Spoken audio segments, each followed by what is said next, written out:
안녕하세요. 은혜샘교회 성도 여러분, 최선종 목사입니다. 오늘은 누가복음 어떻게 읽을 것인가 라는 주제를 가지고 누가복음에 대해서 간단히 살펴보도록 하겠습니다. 먼저 목차인데요. 맨 처음에는 누가가 어떤 사람이었는가에 대해서 살펴보고 두 번째로는 사도행전과 누가복음의 관계에 대해 살펴보겠습니다. 다음으로는 누가복음의 구조에 대해서 얘기를 하고 마지막으로 누가복음의 특징에 대해서 나누도록 하겠습니다. 가장 먼저 누가라는 사람에 대해서 살펴보도록 하겠습니다. 누가는 성경에 3번 언급되는데요. 골로새서 4장 15절, 그리고 빌레몬서 24절, 디모데후서 4장 11절에서 누가가 언급됩니다. 바울을 통해서 언급이 되고요. 이것만을 가지고 우리가 누가에 대해서 아는 것은 좀 한계가 있죠. 그래서 이제 초대 교부들의 글과 굉장히 그 초기 시대 2세기의 자료들을 살펴보면 어, 누가에 대한 이야기들이 나오는데요. 2세기 말에 있었던 헬라어 사본을 우리가 살펴보면 누가는 안디옥 수리아 사람으로 직업은 의사였으며 사도들의 제자였고 나중에는 바울과 함께 다닌 사람이었다라는 것을 확인할 수 있습니다. 또한 아내 없이, 그리고 아내가 없으니까 당연히 자녀들도 없이 주님만을 섬기다가 84세의 나이로 보에티아, 지금의 그리스 중부 지역을 얘기하는데요. 이 보에티아 지역에서 성령이 충만한 가운데 죽었다라는 기록이 나타나고 있습니다. 당시의 안디옥은 로마 제국에서 세 번째로 큰 도시였고 인구는 50만 정도 되는 대도시였다라고 생각을 해볼 수 있는데요. 우리가 단순히 2세기 말에 있었던 어떤 헬라어 사본의 이 기록 하나만을 가지고 이 복음서가 누가에 의해 기록되었다라고 주장하는 것은 아닙니다. 초대교회 교부들이었던 많은 사람들이 이에 대해서 동일하게 얘기를 합니다. 순교자 저스틴이라든지 이레니우스라든지 터툴리안, 오리겐, 클레멘트 같은 모든 그 초대교회 교부들이 다 이 복음서는 누가가 썼다라고 동의하고 얘기를 하고 있고요. 이 외에도 주후 200년경의 정경 목록에도 보면 이 복음서가 누가가 썼다라는 누가복음이라는 이름을 가지고 나와 있는 것을 확인할 수 있습니다. 그 이후에도 교회 사학자 유세비우스 등을 비롯해서 쭉 전통적으로 누가가 썼다고 일관되게 증언이 되고 있습니다. 그렇기 때문에 우리는 이 복음서가 누가에 의해 쓰였다라고 믿으면서 이 복음서를 읽어가는 거죠. 다음으로 사도행전과의 관계를 우리가 살펴보려고 하는데요. 누가복음과 사도행전 둘 다 누가가 기록했습니다. 그리고 이 두 책은 내용이 마치 1부와 2부처럼 이어진다는 것을 기억을 해야 됩니다. 예를 들자면 이런 게 있죠. 셰익스피어 같은 경우에 많은 저작을 남겼습니다. 햄릿이라든지 오셀로라든지 베니스의 상인이라든지 이 외에도 참 많은 작품들을 남겼는데요. 이 작품들은 제가 방금 말씀드린 햄릿, 오셀로, 베니스의 상인 이런 작품들은 각기 같은 저자에 의해 쓰였지만 서로 장르가 다르고 내용이 연결되지가 않죠. 햄릿과 오셀로 같은 경우에는 비극으로 분류가 되고요. 장르가 베니스의 상인 같은 경우에는 희극으로 분류가 됩니다. 그리고 서로 내용이 연결되지도 않죠. 하지만 누가복음과 사도행전은 마치 1부와 2부처럼 내용이 연결됩니다. 그리고 내용이 연결될 뿐만 아니라 특징 또한 많은 것을 공유한다는 사실을 기억해야 됩니다. 물론 여기서 한 가지 오해하면 안 되는 것이 그렇다고 차이점이 없다는 얘기는 아닙니다. 누가복음과 사도행전은 분명히 많은 공통점도 있지만 또 많은 차이점도 있습니다. 그렇기 때문에 이 두 책을 완전히 동일하게만 봐서도 안 된다는 거죠. 하지만 분명한 것은 많은 공통점들이 있고 그렇기 때문에 이 책은 1부와 2부처럼 우리가 이해하고 넘어갈 필요가 있다라는 것입니다. 공유하는 특징에 대해서 우리가 간단하게 세 가지만 살펴본다면요. 먼저는 데오빌로라고 하는 사람에게 헌정이 되는 내용으로 두 책 다 시작한다는 겁니다. 사실 이 데오빌로 카카라는 이 호칭에 대해서 데오빌로는 사람 이름일 수도 있지만 호칭일 수도 있습니다. 누군가에 대한 어떤 어, 별명 같은 거가 될 수도 있고요. 대상으로서 좀 더 넓게 될 수도 있습니다. 왜냐하면 데오빌로라는 말 뜻이 하나님을 사랑하는 자이기 때문이죠. 그러니까 하나님을 사랑하는 자에게 헌정되는 내용이다 라고도 생각을 해보면 굉장히 이게 특정 한 사람이 아니라 많은 이들에게 또 대상이 확장될 수도 있죠. 이 데오빌로라는 사람이 실존 인물이냐 아니냐에 대해서도 많은 논란이 있었는데요.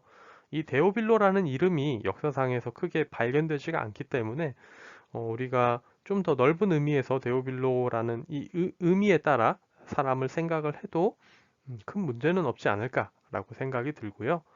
또 두 번째 특징으로 누가복음에서는 예수님의 예루살렘 여행이 복음서 전체의 40% 정도를 차지합니다. 정확히 딱 40%는 아니고요. 약 40% 정도인데요. 이 부분은 우리가 조금 이따가 구조를 살펴볼 때도 다시 한번 얘기하도록 하겠습니다. 지금 우리가 한번 기억해야 될 것은 누가복음에서 예수님의 예루살렘 여행이 이렇게 많은 부분을 차지하는데 사도행전에서도 여행이라는 테마가 나온다는 거죠. 사도행전에서는 전도 여행이 사도행전의 주요 주제로 등장한다 라는 것을 우리가 생각을 해볼 수 있고요. 세 번째 공통점으로 두 책 모두 성령에 충만하여 라는 표현이 전반에 걸쳐 등장한다는 겁니다.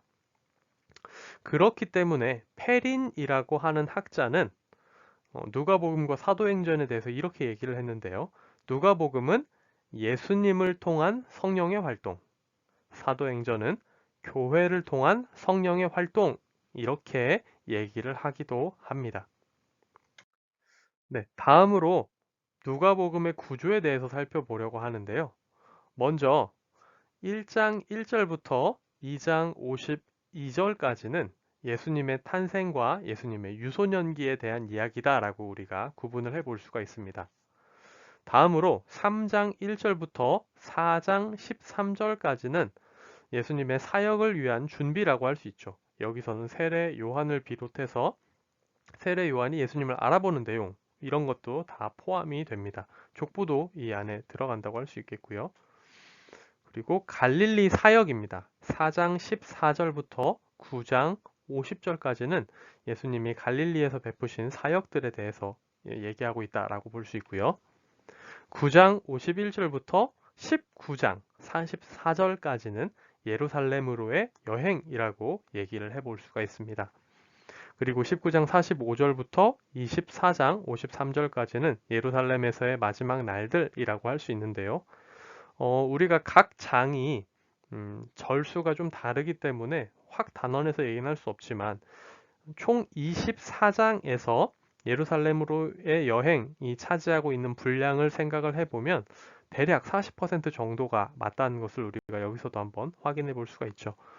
그만큼 우리가 아까 전에 사도행전과의 관계에서 얘기를 했던 것처럼 누가복음과 사도행전에 나오는 여행에 대한 테마, 이런 것들을 우리가 또 생각을 해볼 수가 있습니다.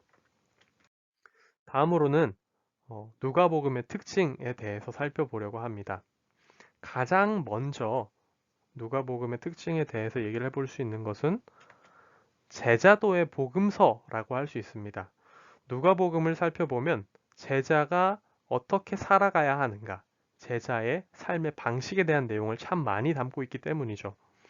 그리스도인으로 살아가면서 질문할 수 있습니다. 그리스도인은 도대체 어떻게 살아가야 하는가? 그러한 질문에 대해서 누가복음은 예수님이 제자들에게 어떠한 길을 제시했는지 밝히고 있다라고 할 수 있죠. 그리스도인들은 고난받는 예수님을 따르는 자들로서 독특한 삶의 방식을 유지해야 한다라고 말하고 있는데요. 이러한 특징들은 재물관과 회개, 기도, 감사, 용서, 그리고 여러 가지 더 나타나는 특징들에 대해서 세상과 구별되고 드러나야 한다라고 얘기를 합니다. 누가복음의 특징을 제가 이번엔 8가지로 정리를 해봤는데요. 하나하나 더 살펴보도록 하겠습니다. 다음으로 살펴볼 만한 것은 재물에 대한 엄격한 가르침이라고 할 수 있는데요. 지금부터 나오는 것은 사실상 제자도에 대한 좀 더 구체적인 설명으로서의 특징이라고 생각을 하시면 더 좋을 것 같습니다. 그리고 지금부터 나오는 것들은 다른 복음서들과 비교했을 때 더욱 두드러지는 특성들이라고 할 수 있습니다. 그러니까 제가 지금 제자도의 복음서라고 하면서 좀 더 세부적으로 누가복음에 대해 말씀을 드리는데 여기에 나오지 않는다고 해서 누가복음은 그럼 제자도에 대해서 이 주제는 말하지 않나 보다가 아니라 다른 복음서와 비교하여 더 두드러지는 특성들에 대해서 제가 간략하게 설명드린다라는 것을 염두에 두시고 들으시면 더 좋을 것 같습니다. 재물에 대한 엄격한 가르침을 우리가 누가복음의 특징으로 들 수 있는데요. 조금 더 얘기를 하자면 경제적인 것에 대한 관심이라고도 얘기를 해볼 수 있겠죠. 누가복음에는 총 10가지 이 경제적 재물에 대한 가르침이 나옵니다. 불이한 청지기 비유를 비롯해서 재물과 관련된 여러 비유가 누가복음에만 나오기도 합니다. 몇 가지를 그냥 찝어서 예를 들자면 누가복음 12장 13절부터 21장까지에 나오는 얘기는 재물보다 하나님이 더 소중해야 제자다. 그런 사람이야말로 그리스도인이다. 라는 어떤 강조점이 나타나는 부분이라고 할 수 있겠고요. 누가복음 14장 33절을 통해서 소유의 포기가 제자도의 필수 조건으로 제시되기도 합니다. 하나를 더 말씀드리자면 삭개오가 자기 재산의 절반을 가난한 자들에게 나누어 주겠다고 약속하는 것도 누가복음에만 나오는 내용입니다. 이처럼 누가복음에는 재물에 대한 엄격한 가르침이 강조돼서 나오고 있고요. 다음으로 우리가 얘기해 볼 수 있는 것은 회개에 대한 강조입니다. 예를 들자면 누가복음 5장 32절이라든지 누가복음 15장 11절부터 32절까지를 예를 들 수 있는데요. 이 안에는 돌아온 탕자에 대한 얘기도 나옵니다. 돌아온 탕자 비유는 누가복음에만 나오는 비유로서 회개에 대한 필요성을 굉장히 강조하고 있죠. 하나님께서는 우리가 돌아온 탕자처럼 주님 앞에 회개하고 돌아오길 바라신다. 이런 부분들이 누가복음 곳곳에서 나타나고 있습니다. 다음으로는 기도에 대한 강조인데요. 다른 복음서에도 나타나는 부분에서 그 부분을 이용하여 더 강조하는 부분이 8가지, 그리고 누가복음에만 독특하게 나타나는 기도에 대한 강조는 4가지로 총 12가지 단락과 본문에서 기도가 강조된다라고 할 수 있습니다. 누가복음에만 나오는 기록들을 좀 살펴본다면 이런 거죠. 사도를 세우시기 전날 밤에 산에서 기도했다는 기록은 누가복음에만 나타납니다. 이것은 사도행전에서도 마찬가지인데요. 사도행전에서도 중요한 결정이나 위기 앞에서는 그 무엇보다 기도가 선행되는 모습들이 나타납니다. 누가복음에서도 마찬가지고요. 또 누가복음에만 나오는 과부와 재판장 비유도 기도에 관한 교훈이죠. 바리새인과 세리의 기도도 나타납니다. 이것도 누가복음에만 나타나는데 누가복음 18장 9절에서 14절까지의 이야기입니다. 우리가 이제 횟수를 한번 살펴볼 수가 있습니다. 기도에 대한 명사와 동사를 다 합쳐서 수를 세보면요. 마가복음 같은 경우에는 기도에 대해서 17번 얘기를 합니다. 마태복음은 17번 얘기하고 마가복음은 12번을 얘기합니다. 그리고 요한복음은 한 번도 얘기하지 않죠. 반면에 누가복음은 이것을 다 합친 것보다 더 많은 47번이나 기도에 대해서 얘기를 하고 있습니다. 그만큼 누가복음은 기도에 대해서 강조하고 있다는 거죠. 다음으로는 율법에 대한 강조입니다. 신약 시대에도 효력이 유지된다라고 얘기를 하죠. 율법의 연속성에 대한 가르침이 나타나는데요. 우리가 잘 알고 있는 부자와 거지 나사로 비유를 통해서 예수님께서는 구약 성경을 따르지 않는 사람은 예수님의 가르침도 따를 수 없다라는 것을 지적합니다. 우리가 편의상 구약과 신약으로 나누지만 그렇다고 구약은 안 믿고 신약만 믿을 수는 없다는 거죠. 그렇기 때문에 구약에 나오는 율법에 대한 준수와 강조, 연속성에 대해서도 누가복음에서 두드러지게 나오고 있고요. 그러다 보니까 다른 복음서와는 달리 율법 준수에 열심이었던 바리새인들에 대한 친바리새적인 경향도 조금은 드러납니다. 물론 그들의 외면적인 율법 준수에 대한 비판도 나와 있고 바리새인들을 마냥 감싸는 건 아니죠. 하지만 바리새인들에게도 어, 뭐 선한 것이 율법 준수의 열심인 그런 마음 자체는 이제 좀 음, 고평가하는 그런 것들은 우리가 마냥 배척하지만은 않는 이런 모습들이 누가복음 안에서 드러난다는 것을 확인해 볼 수가 있죠. 다음으로는 소외계층에 대한 관심이라고 할 수 있습니다. 당시 소외계층이었던 세리라든지 여러 종류의 죄인들에 대한 관심들이 두드러지게 나타나고 있고요. 가난한 자들에 대한 관심 또한 두드러집니다. 이 당시에는 또 소외계층이라고 한다면 여성들, 여인들도 포함이 되었는데요.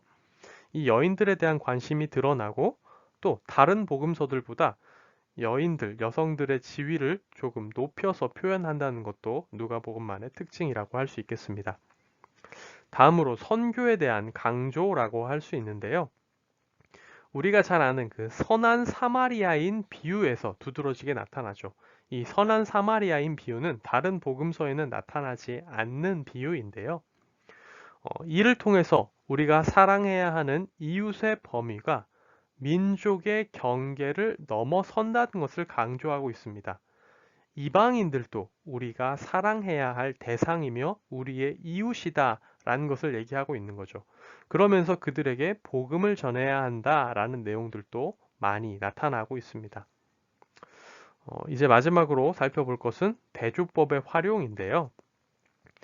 정말 많은 부분에서 대조법이 나타나는데 두 부분만 지금 선별적으로 말씀을 드리자면 1장을 보면 연로한 여인과 젊은 처녀가 만나서 아직 태어나지 않은 아들의 장래에 대해 이야기하는 부분이 나오기도 하고요. 13장 같은 경우를 보면 예수님을 배척하는 바리새인과 예수님께 친절한 바리새인의 어떤 대조가 나타나기도 합니다.